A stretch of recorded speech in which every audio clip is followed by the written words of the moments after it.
Hey guys, this is Movie Man, and today I will be continuing our reviews for Halloweentown, the series, and I'm continuing.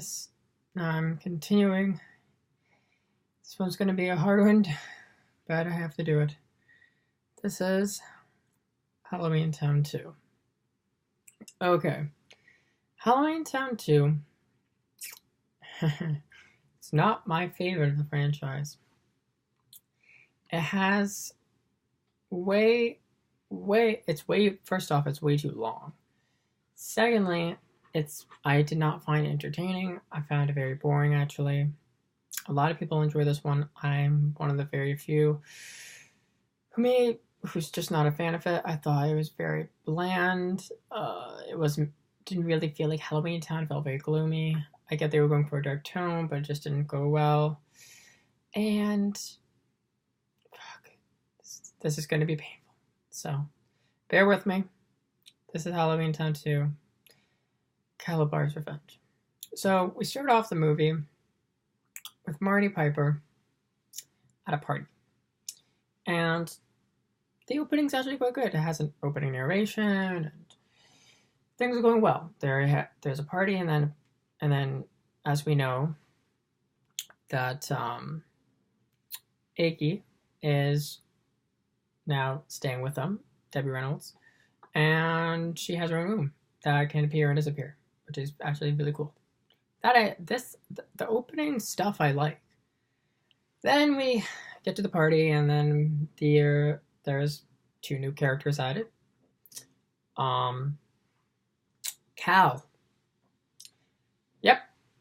This guy's name is Cal. Just basically call him Calabar, just drop in the A, B, and R. Just Cal. Okay.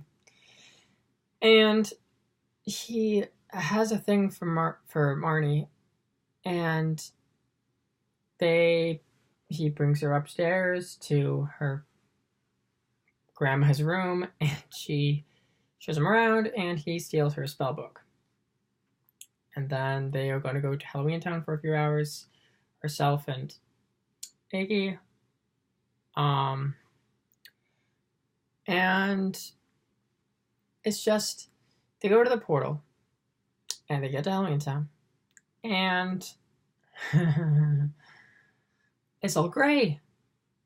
And now we have conflict. So, this is where the film kind of loses me. So, Halloweentown, the first movie, was very, happy, and it was, not saying it can't be, kind of, dark. I'm fine with that. It's just when you literally, in the most literal sense, they make it gray. And then apparently there's a guy named Gore who finds wherever you lose anything ends up there. Okay. So then everyone apparently is losing their personality because of this thing called the gray spell. And so Marty and Iggy have to find a way to reverse this gray spell. Meanwhile, everyone else at home has to basically try to figure out what to do. And it gets kind of boring very fast. Due to the fact that everything's gray and no one has any color or personality, it's very, very bland. So then we get to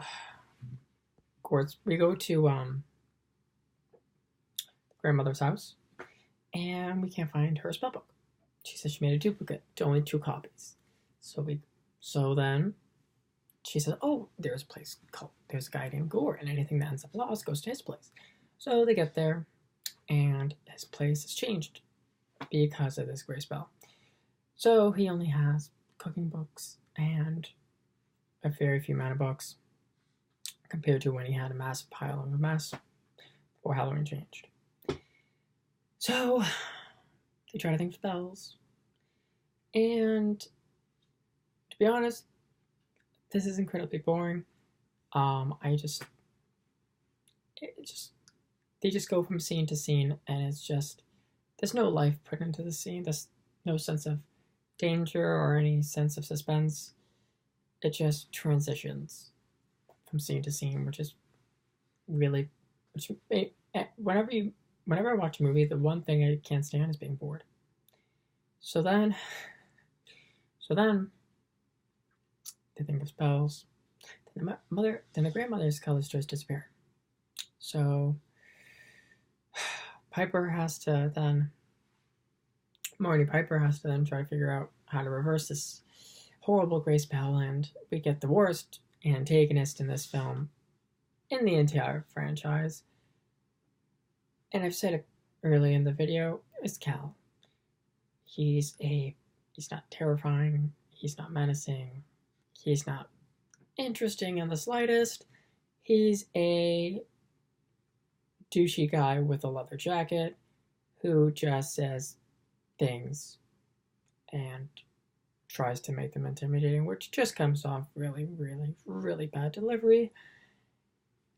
And I can't stand it. So then, continuing on forward, Marnie and his other character's name, Luke and Marnie have to try to figure this out. So they then reverse the spell, like saying a spell that they just guessed off the top of their head, which was Trappa. We'll get to that in a bit. They reverse it, get to Gord's, and this is the part that really pisses me off. We spent literally half the freaking movie at this dude's house trying to find a spell book, and this film is an hour and 21 minutes long. I understand that the first movie was, I think, an hour and 24 minutes, but this film's pacing is so slow that it feels like it's going on for 4 hours. And they just go through this guy's house, like, beat after beat, and it's exhausting. Then we go back from Halloweentown to where they are, to where the family is, and the mother finds the new neighbor's father. Oh, Cal's father, very, very charming. So there's a Halloween party that night. So she goes to it, and then Sophie feels like something's not right, and Dylan, just like the first movie, is very reluctant to listen. They go to the Halloween party, and she tries to explain that Cal's father is a frog, and that this is all just a big elaborate plan to get them into a trap. And what's Cal's overall plan? Okay, this is the plan. This is okay. The plan Cal has is to get all the people in the room with what Halloween costume they have on right now and turn them into the creature that they mock. That's interesting. Fine. Oh, fine. With what this plot's giving me already, I'll go with it. But what I can't grasp is why. I want to know why you're doing that. Because you want... I get the mock... I guess, yes, I get... They dress up in outfits in Halloweentown. They find it offensive because they're mocking him. Okay. But what are you planning to do with them? He never says. What's his overall goal? Never says. He just feels like he just wants to. So the reasoning behind his plan is totally, terribly done and terribly written. Then we get back to Halloweentown. Again. What are they doing? Oh, they're sorting through Gord's stuff. And what's Iggy doing? Who is the main star in the heart of this franchise? Oh, she's just sorting through socks. Because it's still great. So, there's that. And eventually, Gord comes up with an idea that could have ended the movie in 15 minutes. Oh, there's a portal. And it can bring you back to the human world. And you can get there before 12 o'clock and reverse the spell. Why didn't you mention this before? Okay, I get that you want to try to drag this out to create some sort of friction and a substance of a story, but come on. You could have... Okay. They get on this broom. They get to before, and they reverse the spell on the grandmother, and the doors are closing, and it's almost 12, and it's closed. Now, this, to me, I'm going to say next, is just lazy writing. So the door closes. This is where I got interested. I'm like, oh, wow.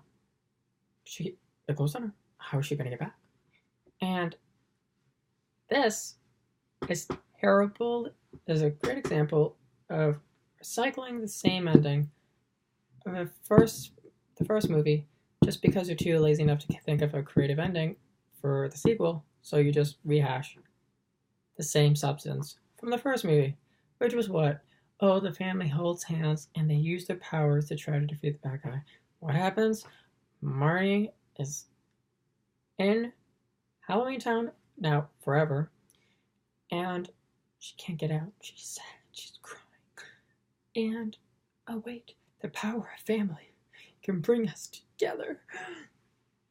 So that's what they do. Again. For the second time. Because, why not? So they hold hands and they say those spells that probably the screenwriter just thought of random words and thought that would make a cool spell name.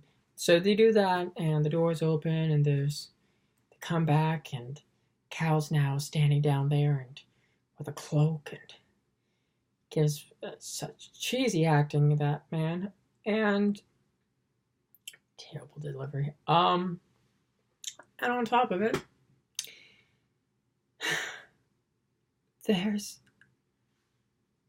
so he casts a spell, and he gets everyone to be the people who they're dressed up as, which is actually pretty cool, especially the mom. And that was the only part that fascinated me. Then they basically use a spell and they make him disappear, and happy ending. Again, same ending as the first movie. And then they now go back to how now the mother again, was mad at grandmother in the beginning, is happy with her at the end, and says, oh, they can visit you. And I'm like, wait, visit you? Didn't you say in the first movie they could come live? She can come live with you guys? So, okay. And now, that's the end of the movie. Everything wraps up. And that's the end. Wow. It was worse. Reviewing it now in my head. It's a slow burn. It's clunky with its exposition. It has terrible pacing. Terrible writing for a script. And rehashing the same ending and an incredibly bland sequel in general, showing very little to hardly any of Halloweentown by just making it gray. I get you want to go for a dark tone, but the entire reason why the first film worked was for the reasoning behind Halloweentown and the cool aspect and the aesthetic of it. The aesthetic. So, why make it gray and depressed? Okay. And in this film overall, I just I can't. I it's my worst. It's definitely one of the worst sequels that the Family Channel has distributed. It was a disappointing sequel. There were some enjoyable moments.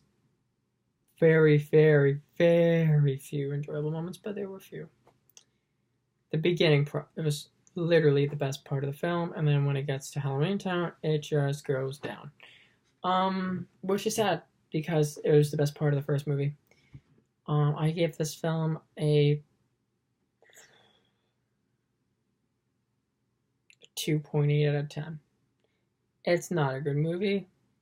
I've seen on like IMDb it's at 6.6, which is which is higher than Halloweentown High, which I find shocking.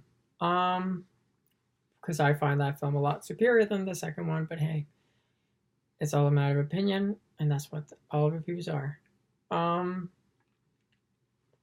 So that's my review for Halloweentown 2.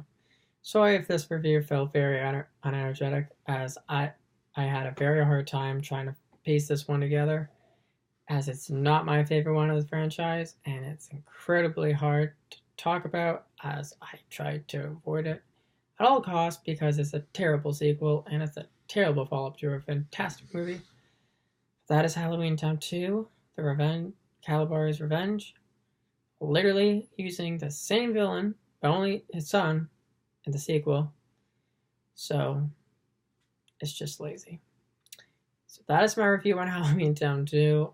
Stay tuned for my review on Halloweentown 3, which will be up very, very, very soon.